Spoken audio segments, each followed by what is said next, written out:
नमस्कार। समसामयिक विषयों पर आपके पसंदीदा कार्यक्रम विशेष में आपका स्वागत है। मैं हूं दीपक डोभाल। एक जमाने में इंसान जैसे दिखने वाली, इंसानों की तरह सोचने वाली और इंसानों की तरह फैसले लेने वाली मशीनें कल्पना, गपोल साहित्य या फिर फिक्शन और फिल्मों का हिस्सा होती थी। इसके बाद धीरे धीरे ये मशीनें हमारे जीवन में दाखिल होने लगी और अब ये हमारे जीवन का सत्य बन गई हैं। आने वाले दिनों में इसके बिना जीवन की कल्पना और भी मुश्किल हो जाएगी। यानी जो लोग इनके आदी नहीं हैं, उन्हें इनके साथ जीना सीख लेना चाहिए। इसी के मद्देनजर नीति आयोग ने एक पहल की है। भारत में मशीन लर्निंग इकोसिस्टम तैयार करने की कोशिश हो रही है। नीति आयोग राष्ट्रीय स्तर पर एआई जैसी प्रौद्योगिकियों के विकास करना चाहता है और इसमें शोध का कार्यक्रम शुरू करना चाहता है। दरअसल कृत्रिम बुद्धिमत्ता यानी आर्टिफिशियल इंटेलिजेंस पिछले कुछ वर्षों से लगातार चर्चा में है। हालांकि कम ही लोग इसके बारे में पूरी जानकारी रखते हैं। लिहाजा विशेष में आज हम आर्टिफिशियल इंटेलिजेंस के बारे में समझने की कोशिश करेंगे, जानेंगे कैसे यह हमारे वर्तमान और भविष्य को प्रभावित कर रही है और करेगी। साथ ही ये भी देखेंगे कि इसके जरिए हम क्या क्या कर सकते हैं। तो शुरू करते हैं आज का विशेष।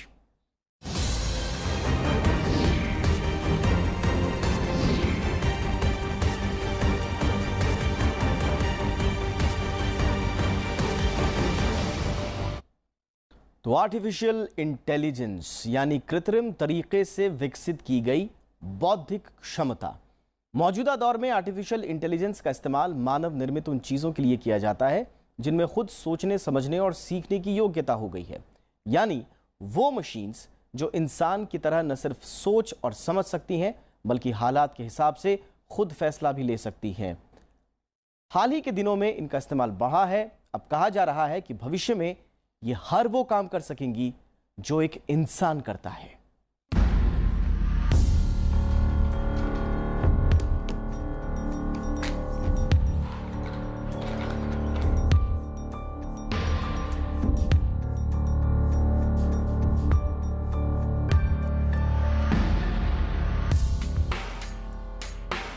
इंसानी सभ्यता के शुरुआती काल में ही मशीनों से इंसानी काम लेने की कोशिशें शुरू हुईं। इंसानी सभ्यता का जैसे जैसे विकास हुआ और एक दूसरे से मजबूत बनने की होड़ शुरू हुई, मशीनों को लेकर इंसान की कल्पना आसमान से आगे जाने लगी।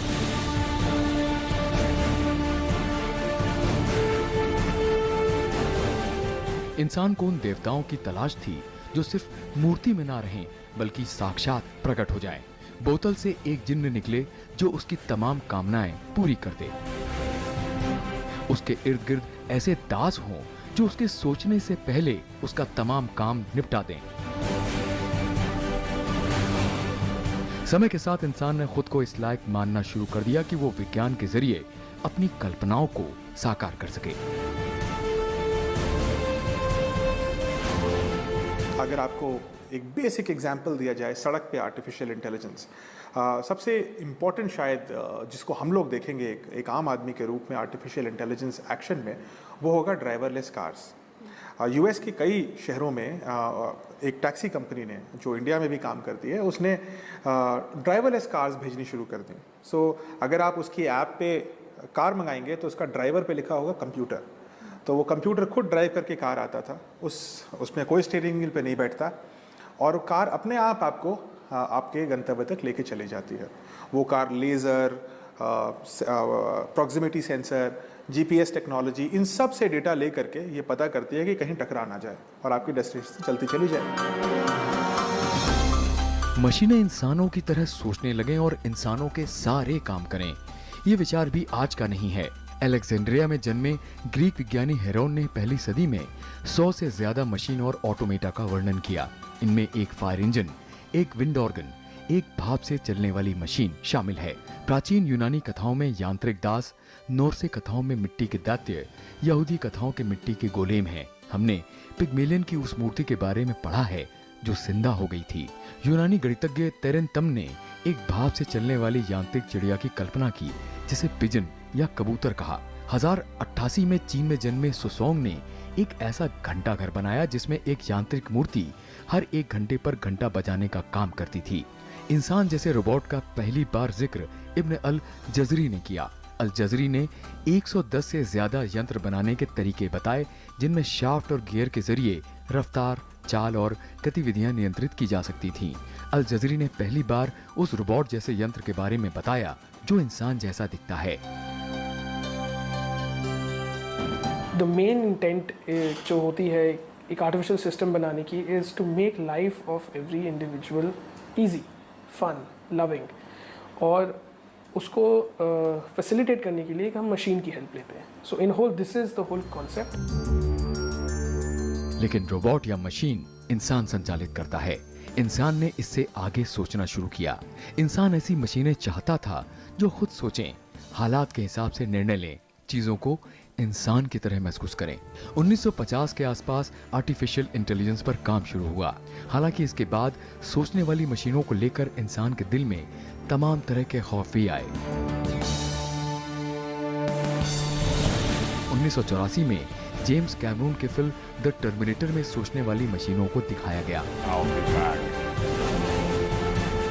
इन रोबोट्स को अचानक लगता है कि वो ज्यादा सक्षम है, सो इंसान की गुलामी क्यों करें। फिलहाल आर्टिफिशियल इंटेलिजेंस कल्पना और साहित्य की दुनिया से निकलकर हमारी जिंदगी में चुपके चुपके दाखिल हो रही है। हमारी वॉशिंग मशीन, टीवी, फ्रिज और एसी यंत्र फीड किए गए प्रोग्राम के हिसाब से फैसले लेते हैं। दफ्तरों में मशीनें लग रही हैं जो इंसान के तमाम काम कर रही हैं।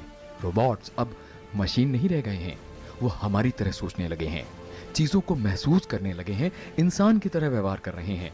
अब ऐसी मशीनें हैं जो रोजाना नया सीखती हैं, तथ्यों को समझती हैं, तर्क देती हैं और विचारों पर अपनी प्रतिक्रिया भी देने लगी हैं। हालांकि टर्मिनेटर फिल्म की तरह उन्होंने अभी खुद को इंसान पर शासन करने लायक नहीं माना है। जैगम मुर्तजा, राज्यसभा टीवी। दुनिया में सबसे जटिल चीज क्या है? इसका जवाब आपके दिमाग में है। दरअसल इसका जवाब भी दिमाग ही है। दिमाग के बिना इंसान की क्या अस्तित्व है? लेकिन सोचिए, अगर मशीनों के पास दिमाग हो, ऐसा दिमाग जो हमारी तरह देख, सुन और बोल सके, एक ऐसा दिमाग जो अच्छे बुरे का फर्क कर सके, जिसके पास तर्क शक्ति हो, जो इंटेलिजेंट हो। आपको इस बात का अंदाजा हो ना हो, लेकिन आप इस युग का हिस्सा बन चुके हैं और यह मुमकिन हुआ है आर्टिफिशियल इंटेलिजेंस के जरिए। आइए अब जानते हैं आर्टिफिशियल इंटेलिजेंस दरअसल क्या है।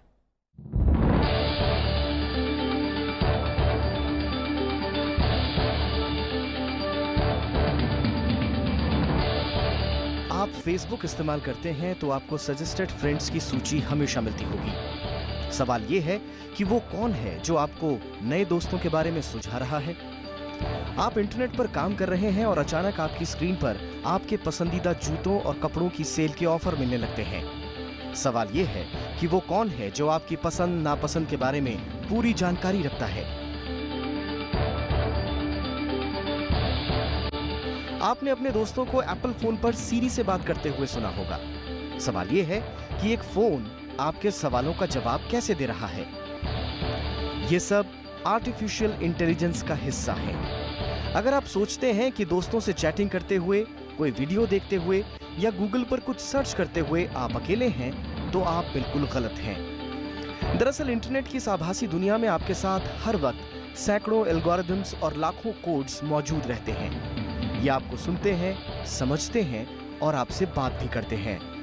जी हाँ, इन कोड्स और एल्गोरिदम्स की दुनिया ही आर्टिफिशियल इंटेलिजेंस की दुनिया है। देखिए, इंटेलिजेंस मतलब बुद्धिमत्ता, इंटेलिजेंस। आर्टिफिशियल मतलब कोई ऐसी चीज़ जो मशीन द्वारा चलाई जाए। तो ये मशीन की बुद्धि है एक तरीके से। जिस प्रकार से इंसान बहुत सारी हम सेंसेस से, अपने 5 सेंसेस से हम इंफॉर्मेशन लेते हैं, हमारे दिमाग में जाता है और उस डेटा के आधार पर हम कोई एक्शन निर्धारित करता है ब्रेन। इसी प्रकार से आर्टिफिशियल इंटेलिजेंस भी अलग अलग सेंसर नेटवर्क से डेटा लेगा और फिर मशीन निर्धारित करेगी कि क्या डिसीजन लिया जाना चाहिए एक पर्टिकुलर एरिया के लिए। कई लोग रोबोट मेकिंग यानी चलने फिरने वाले इंसान जैसे रोबोट बनाने की तकनीक को आर्टिफिशियल इंटेलिजेंस समझ लेते हैं, लेकिन ये पूरी तरह से सही नहीं है। आर्टिफिशियल इंटेलिजेंस दरअसल कंप्यूटर साइंस का सबसे उन्नत रूप है, जिसमें रोबोट नहीं बल्कि एक ऐसा दिमाग बनाया जाता है जिसके जरिए कंप्यूटर सोच सके। जी हाँ, कंप्यूटर का दिमाग जो इंसानी दिमाग की तरह ही काम कर सके। आर्टिफिशियल इंटेलिजेंस का सीधा मतलब है एक मशीन में सोचने समझने की क्षमता का विकास करना। फिलहाल ये क्षमता इंसान और दूसरे जीवित जीवों में है। इन क्षमताओं में आते हैं देखने की शक्ति यानी विजुअल परसेप्शन, सुनने की शक्ति यानी स्पीच रिकॉग्निशन और निर्णय लेने की क्षमता यानी कि डिसीजन मेकिंग एबिलिटी। इसे और आसानी से समझें तो आर्टिफिशियल इंटेलिजेंस के जरिए आपका कंप्यूटर आपके आदेशों को सुन सकता है, आपकी आवाज को पहचान सकता है या एक कुत्ते और बिल्ली के बीच के फर्क को समझ सकता है।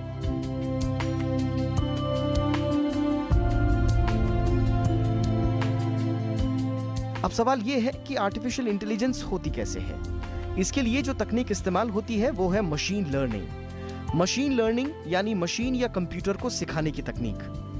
जैसे जब एक बच्चा पैदा होता है तो उसे चलना, बोलना, भागना, दौड़ना, पढ़ना, लिखना सिखाया जाता है। इसी तरह कंप्यूटर को आर्टिफिशियली इंटेलिजेंट बनाने के लिए उसे सब कुछ सिखाया जाता है मशीन लर्निंग के जरिए। मशीन लर्निंग में image processing, symbolic learning, computer vision और रोबोटिक्स जैसी तमाम पेचीदगियों का इस्तेमाल होता है। मशीन लर्निंग के जरिए प्रोग्राम हजारों एग्जाम्पल्स का खुद ब खुद अध्ययन करके एक एल्गोरिदम बनाता है और जरूरी नतीजा मिलने के बाद और स्मार्ट होता जाता है। IBM वॉटसन इसका बेहतरीन उदाहरण है, जिसे शुरुआत में सिर्फ सवाल जवाब के लिए बनाया गया था, लेकिन अब इसने देखने, सुनने, बात करने और यहाँ तक कि चखने यानी टेस्ट करने की दक्षता भी हासिल कर ली है। एक मशीन को आपको सिखाना है कि right from the basic step of walking to an advance step की इमोशंस कैसे आप उसमें लेके आओगे, that is machine has to understand, machine has to learn. उसको सिखाने के लिए ह्यूमन इनपुट्स देने होते हैं। इसलिए ecosystem as a whole is technology. उनको इनपुट्स देने के लिए we humans are going to teach कि मशीन को सिखाएंगे कि फॉर दिस पर्टिकुलर एक्टिविटी आपको ऐसा करना चाहिए, फॉर दिस इसका आउटपुट ये होना चाहिए, and then leave the machine on its own. वो मशीन अपने आप अपने पास्ट हिस्ट्री से सीखती है, and that is what is called machine learning. इस तरह आर्टिफिशियल इंटेलिजेंस के साथ इंसान एक नई दुनिया में कदम रख चुका है। फिलहाल आर्टिफिशियल इंटेलिजेंस पूरी तरह से इंसानों पर टिकी हुई है, यानी मशीन को जितना ज्ञान इंसान देगा वो उतना ही विकास कर पाएगी। लेकिन इसका अगला चरण और दिलचस्प होगा, जिसमें मशीन एक बार प्रोग्राम होने के बाद अपने आप खुद के लिए नियम, कायदे और सोच तैयार करना शुरू कर देगी।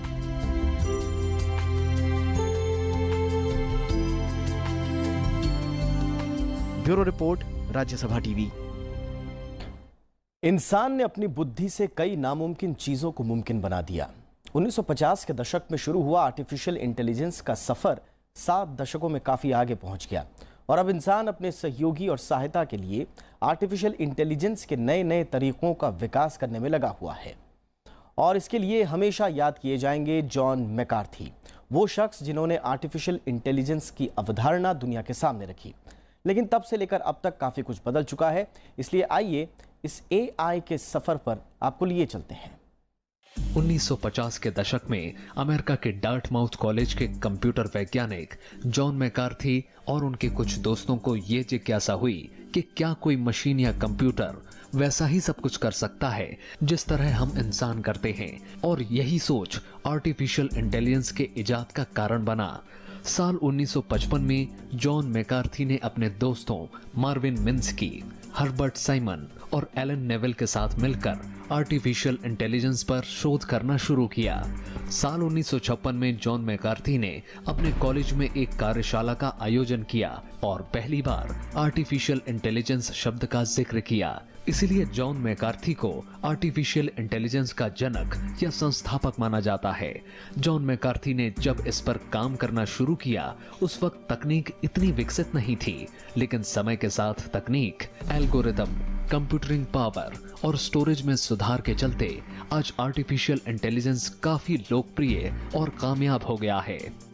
आर्टिफिशियल इंटेलिजेंस का सबसे इम्पॉर्टेंट चीज़ ये भी है कि वो डेटा सोर्स हम करते रहें, लगातार चीज़ों से हम डेटा लेते रहें और प्रोसेसर उसको जल्दी से जल्दी फास्ट प्रोसेसर्स के ज़रिए हम लोग डेटा से एक्शन जनरेट करते रहें।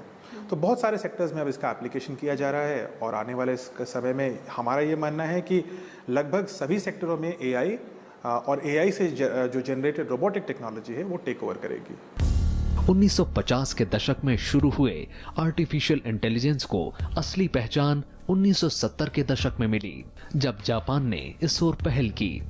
जापान ने 1981 में 5th जनरेशन नामक योजना की शुरुआत की। इसमें सुपर कंप्यूटर के विकास के लिए 10 वर्षीय कार्यक्रम की रूपरेखा प्रस्तुत की गई। इसके बाद ब्रिटेन ने इसके लिए एलवी नाम से एक प्रोजेक्ट बनाया। बाद में यूरोपीय संघ के देशों ने भी एस्प्रेट नाम से एक कार्यक्रम की शुरुआत की। 1983 में कुछ निजी संस्थाओं ने मिलकर आर्टिफिशियल इंटेलिजेंस पर लागू होने वाली उन्नत तकनीकों का विकास करने के लिए एक संघ micro electronics and computer technology की स्थापना की। आसान शब्दों में तो आर्टिफिशियल इंटेलिजेंस का मतलब ये है कि एक मशीन को आप एक ह्यूमन की तरह कैसे उसकी थॉट प्रोसेस को कैसे एग्जीक्यूट कर सकते हो। That is the basic definition of AI. वैज्ञानिकों ने समय के साथ साथ आर्टिफिशियल इंटेलिजेंस के अलग अलग तरीकों और रूपों का विकास किया। इनमें प्रतिक्रियाशील मशीनें सिर्फ उन कामों को करने में सक्षम होती हैं जो उन्हें दिया जाता है। दिए हुए काम के अलावा ये मशीन कोई दूसरा काम नहीं कर सकती। इसी तरह वैज्ञानिकों ने सीमित मेमोरी का विकास किया जो प्री प्रोग्राम नॉलेज और ऑब्जर्वेशन करके अपना काम करती हैं। इस तरह की मशीनों में जो निर्देश डाले जाते हैं उनके आधार पर ये फैसला लेती हैं। कुछ आर्टिफिशियल इंटेलिजेंस मशीनों का विकास मस्तिष्क के सिद्धांत के आधार पर भी करने की कोशिश हो रही है। इस तरह की मशीनें लोगों की भावनाएं और उनके व्यवहार को समझने में सक्षम होंगी। इसी तरह आत्म जागरूकता के लिए भी आर्टिफिशियल इंटेलिजेंस मशीन तैयार करने की कोशिश हो रही है। ये मशीनें इंसान के अंदर की भावनाओं की पहचान करने में सक्षम होंगी।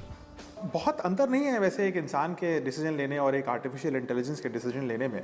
जिस प्रकार से हम लोग अलग अलग संवेदन हमें महसूस होते हैं, हम सूंघते हैं, हम छूते हैं, हम सुनते हैं और उसके बेसिस पे हम पुरानी मेमोरी से कुछ कंपेयर करते हैं और फिर हम कुछ डिसाइड करते हैं। उसी प्रकार से आर्टिफिशियल इंटेलिजेंस में बहुत सारा डेटा आता है।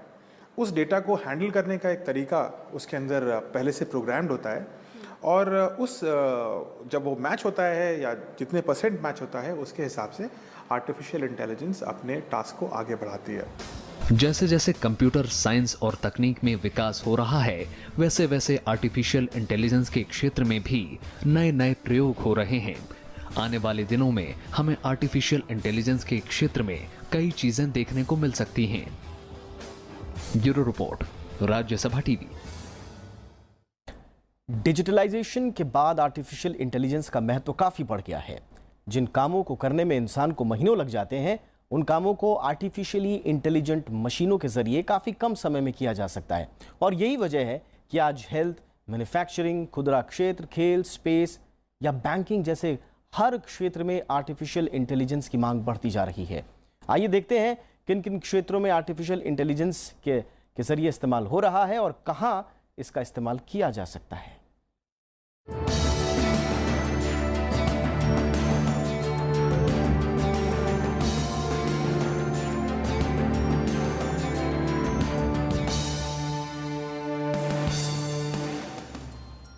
आर्टिफिशियल इंटेलिजेंस रोज़मर्रा के कामों से लेकर अंतरिक्ष, विज्ञान, शिक्षा और चिकित्सा अनुसंधान के अलावा मानव जीवन से जुड़े अनेक कामों को करने में काफ़ी मददगार साबित हो सकते हैं। अलग अलग क्षेत्रों में आर्टिफिशियल इंटेलिजेंस का इस्तेमाल किया जा रहा है। इस तकनीक के महत्व को देखते हुए आज दुनिया की बड़ी बड़ी कंपनियां भी इनकी मदद लेने की तैयारी कर रही हैं। आर्टिफिशियल इंटेलिजेंस सोशल सेक्टर्स में भी बहुत कुछ चेंज लाने वाला है। हेल्थ केयर स्पेशली आने वाले समय में नैनो टेक्नोलॉजी में आर्टिफिशियल इंटेलिजेंस लगेगी और सूक्ष्म रोबोट, एकदम छोटे छोटे रोबोट्स या छोटी छोटी नैनो टेक्नोलॉजीज पर आधारित नीडल्स सर्जरी कर देंगी और डॉक्टर्स की इंटरवेंशन बहुत कम हो जाएगी उस केस में, क्योंकि मशीन अपने आप में ही सारी सर्जरीज ख़त्म कर देंगी। चिकित्सा अनुसंधान में आर्टिफिशियल इंटेलिजेंस की मदद से कई महत्वपूर्ण काम आसानी से किए जा रहे हैं। आर्टिफिशियल इंटेलिजेंस एप्लीकेशन की मदद से एक्सरे रीडिंग और बीमारी का पता लगाया जा सकता है। इतना ही नहीं, इसकी मदद से इंसानों के ऑपरेशन भी संभव हैं। खेलों में भी आर्टिफिशियल इंटेलिजेंस का इस्तेमाल किया जाता है। खेलों में इसकी मदद से छवियों को कैप्चर करना, क्षेत्र की स्थिति और सही रणनीति बनाने में मदद मिलती है। वहीं विनिर्माण के क्षेत्र में इसके जरिए सुधार की प्रक्रिया को सहायता मिलती है। अंतरिक्ष से जुड़ी खोजों में भी आर्टिफिशियल इंटेलिजेंस का इस्तेमाल किया जा रहा है। आर्टिफिशियल इंटेलिजेंस सोशल सेक्टर्स में भी बहुत कुछ चेंज लाने वाला है, हेल्थ केयर स्पेशली। आने वाले समय में नैनो टेक्नोलॉजी में आर्टिफिशियल इंटेलिजेंस लगेगी और सूक्ष्म रोबोट, एकदम छोटे छोटे रोबोट्स या छोटी छोटी नैनो टेक्नोलॉजीज पर आधारित नीडल्स सर्जरी कर देंगी और डॉक्टर्स की इंटरवेंशन बहुत कम हो जाएगी उस केस में, क्योंकि मशीन अपने आप में ही सारी सर्जरीज ख़त्म कर देंगी। आर्टिफिशियल इंटेलिजेंस का इस्तेमाल अनेक तरह के खतरों से लड़ने के लिए भी किया जा रहा है। साइबर सिक्योरिटी के क्षेत्र में धोखाधड़ी का पता लगाने, वित्तीय लेन देन में होने वाली अनियमितता, ट्रेंडिंग पैटर्नों की निगरानी जैसे मामलों में आर्टिफिशियल इंटेलिजेंस का इस्तेमाल किया जाता है। इसी तरह ऑनलाइन शॉपिंग में भी ये काफ़ी मददगार साबित हो सकता है। इसके ज़रिए यूज़र्स के personal search result, product recommendation जैसे सुरक्षा के कदम उठाए जा सकते हैं। बड़ी बड़ी कंपनियां आर्टिफिशियल इंटेलिजेंस का इस्तेमाल अपने यूज़र्स की जानकारी रखने, उन्हें मैसेज भेजने, अलार्म सेट करने, अपॉइंटमेंट शेड्यूल तय करने में करती हैं। कई वेबसाइट्स आर्टिफिशियल इंटेलिजेंस की मदद से कस्टमर के ज़रिए अपने यूज़र्स को सभी तरह की जानकारियाँ देती हैं। गाड़ियों में आर्टिफिशियल इंटेलिजेंस लगने शुरू हो गए हैं। ये ऑलरेडी ऐसी कारें हैं जिनको आप खरीद सकते हैं। गूगल की एक कंपनी है, फंडेड कंपनी वेमो टाटा की जो कंपनी थी जैगुआर, उससे हज़ारों कारें खरीद रही है उनको आर्टिफिशियल इंटेलिजेंस बनाने के लिए, ताकि वो सेल्फ ड्राइविंग हो जाएं। Artificial intelligence will also affect airline industry, जहाँ पे ऑटो पायलट के ज़रिए टेक ऑफ से लेकर के लैंडिंग तक सब कुछ हम करने योग्य हो सकते हैं। कई सारे ऐसे काम हैं जिनको इंसान करना तो चाहता है, लेकिन उन कामों को करने में आने वाले जोखिम के चलते उसे नहीं कर पाता। लेकिन आर्टिफिशियल इंटेलिजेंस का इस्तेमाल कर ऐसे सभी कामों को किया जा सकता है। इस तकनीक की मदद से अपनी आवाज़ के ज़रिए किसी भी चीज़ को नेट में बिना टाइप किए सर्च किया जा सकता है। इसके अलावा यूट्यूब पर संगीत और मूवी की सिफारिश आना, स्मार्ट होम डिवाइसेस, सुरक्षा निगरानी और स्मार्ट कार इसी तकनीक के इस्तेमाल से संभव हुआ है। Bureau report, Rajya Sabha TV. Artificial intelligence का आने वाले समय में हमारे जीवन में होने वाले फायदों के अलावा इसके नुकसान को लेकर भी तमाम तरह की चर्चाएं हैं। एक वर्ग है जो मानता है कि इससे रोजगार के अवसर बढ़ेंगे, जबकि ऐसा मानने वाले लोग भी कम नहीं हैं जो इसे रोजगार के लिए खतरा मान रहे हैं। इस द्वंद्व को समझते हैं इस आखिरी रिपोर्ट के जरिए। हमें आप इजाजत दीजिए और याद रखिए कि हमारा ये कार्यक्रम आप YouTube पर भी देख सकते हैं और वहां आपकी प्रतिक्रियाओं का हमें हमेशा इंतजार रहता है। नमस्कार।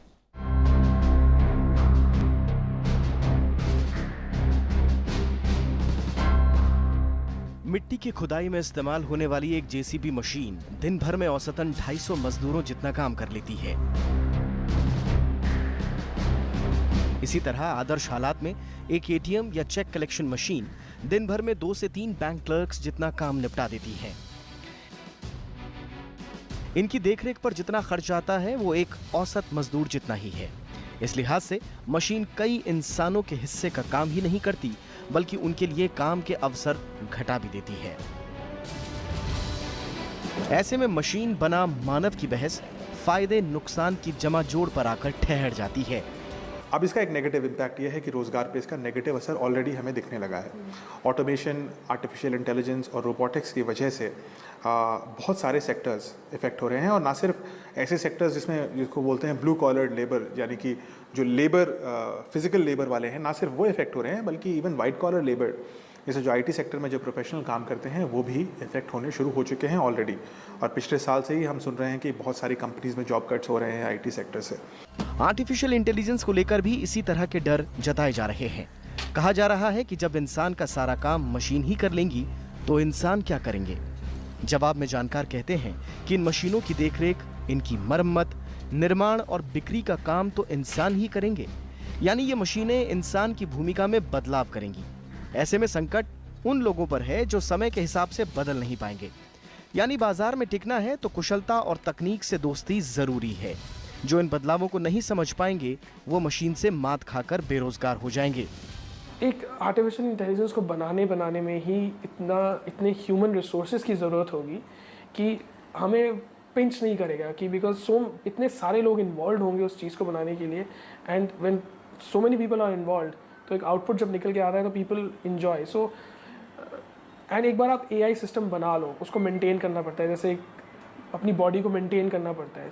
तो उसको भी मेंटेन करने के लिए हमें लोग चाहिए होंगे, तो वो कहाँ से आएंगे? इंसानों का सामना अब खुद ब खुद फैसले लेने वाली और काम निपटाने वाली मशीनों से है। बिल गेट्स और एलन मस्क जैसे दिग्गज वर्षों पहले ही आर्टिफिशियल इंटेलिजेंस के खतरों से आगाह कर चुके हैं। हालांकि अभी दावा किया जा रहा है कि मशीनें मानव मस्तिष्क का मुकाबला नहीं कर सकती। ये मशीनें इंसानों की इंटेलिजेंस के आसपास भी नहीं हैं। ऐसे में नौकरी पानी है और बाजार में टिके रहना है तो अपनी इंटेलिजेंस का विकास और सही इस्तेमाल जरूरी है। लीना शर्मा के साथ जैगा मुर्तजा, राज्यसभा टीवी।